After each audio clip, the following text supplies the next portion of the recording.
I'd like to invite Professor John Barrett to come up and share some of his reflections. Robert Howard Jackson was very much of this place. He was born and as a young boy raised on the family farm in Spring Creek, Pennsylvania. He was schooled as a young boy in Frewsburg.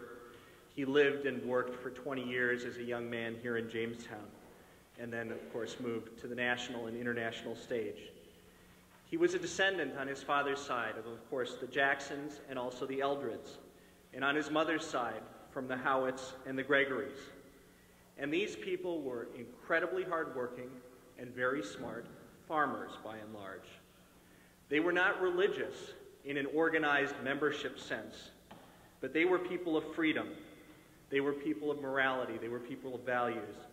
And it was in that tradition that their boy Robert was raised. He was of this place, literally of this place, a member of St. Luke's Church. Yet he was a thinker more than what one might call a traditional believer. The ideas in every realm were important to Robert Jackson, the secular, the legal, and the religious. And as you'll hear in a few moments, he worked hard, I think, intellectually on his faith. As so many regular acts can be, our lives are filled with prayer, and a big part of Robert Jackson's life was the regular act of writing. Robert Jackson was a man of thought and mind, and his pen was a powerful tool. His writing skills were beautiful. And in a moment, I will read you some words that he wrote about faith. He was, as you know, as we remember this morning, a believer in freedom. His work at Nuremberg was about that. And in his words about faith, you will hear an echo and a direct connection to his theory, his purpose, the supreme crime that was prosecuted at Nuremberg, the crime of waging aggressive war. In his mind and in his writing, it connected to his faith views. And in Robert Jackson, I think we see a morality, a divinity in the hand of a supreme being. He wrote in the last year of his life on a yellow pad, like so many of his first drafts, what probably was a section for an autobiography that he intended to draft.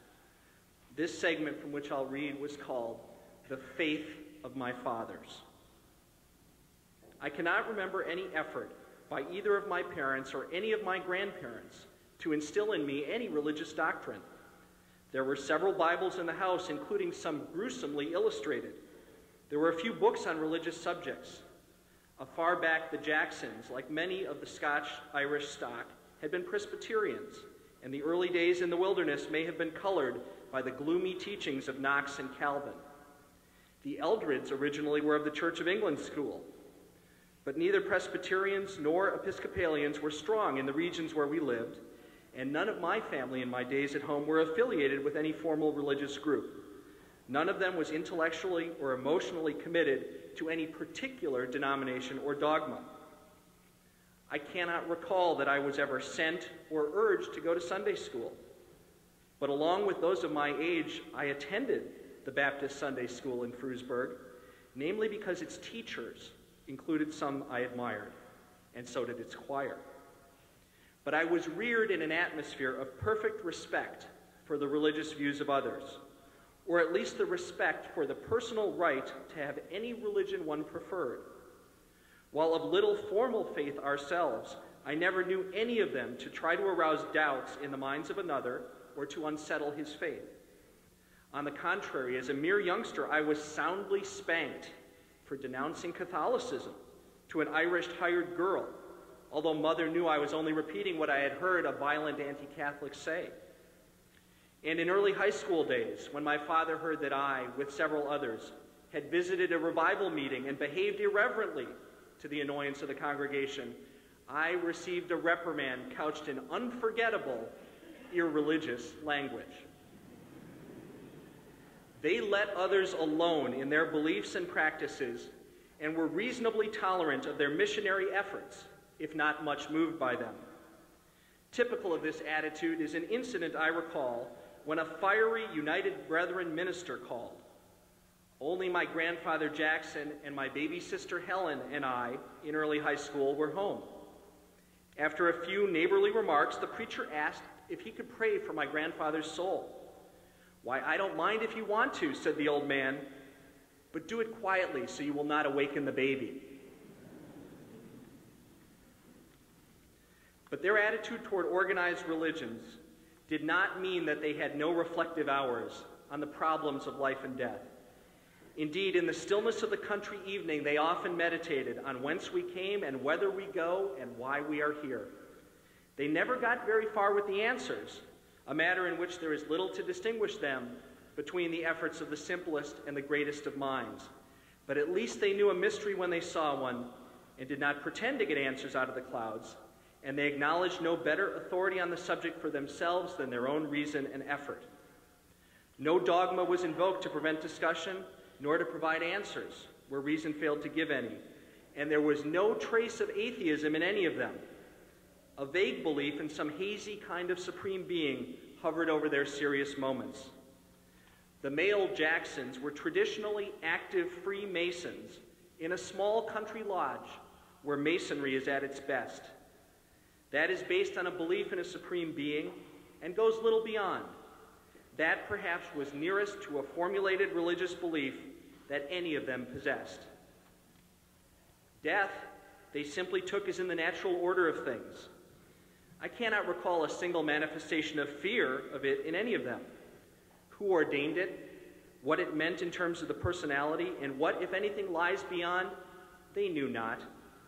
But to it they would go alone, yet with all mankind for company, and they expected to get through it as well as most.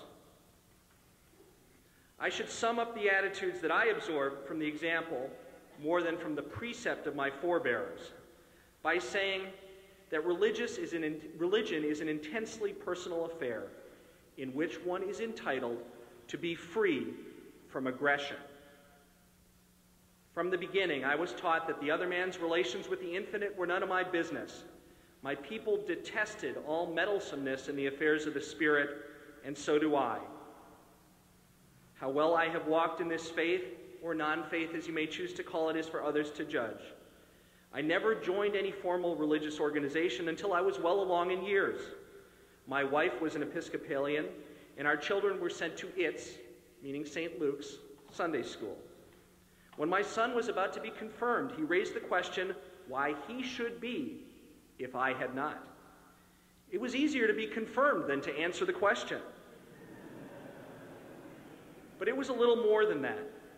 The confirming bishop was Right Reverend Walter Overs, a lifelong dear friend of mine and my family.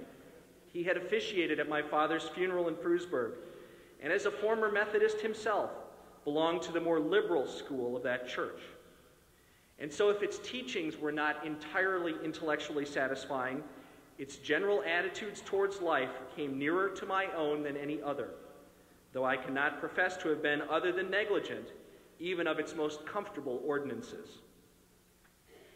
I have had many, many advantages over my parents and grandparents and those who shared their lives. I have met priests, archbishops, and the Pope. I have heard great preachers in my country, in England, and in Europe. Rather more than casually, I have dipped into the holy writ of other peoples, the best available translation of the glorious Quran of the Muslim world, that immutable symphony, the very sound of which moves men to tears and ecstasy, the sayings of Confucius, the Egyptian Book of the Dead, the Bhagavad Gita of the Hindu, the Book of Mormon, and many, many Christian works. I have journeyed to Jerusalem, and on a Christmas even to Bethlehem. We're walking outside the little village. The shepherds were still tending their flocks, and the stars seemed almost within reach. And I have lingered for days at Luxor, resting in the shade cast by temples that the faith of men built 4,000 years ago, and trudging through a city of tombs that bespoke their belief that death was a beginning as well as an end. I cannot add one thought to those I heard expressed by simple country folks around the fireside when death had struck in their midst and they were pensive and sad. Amen.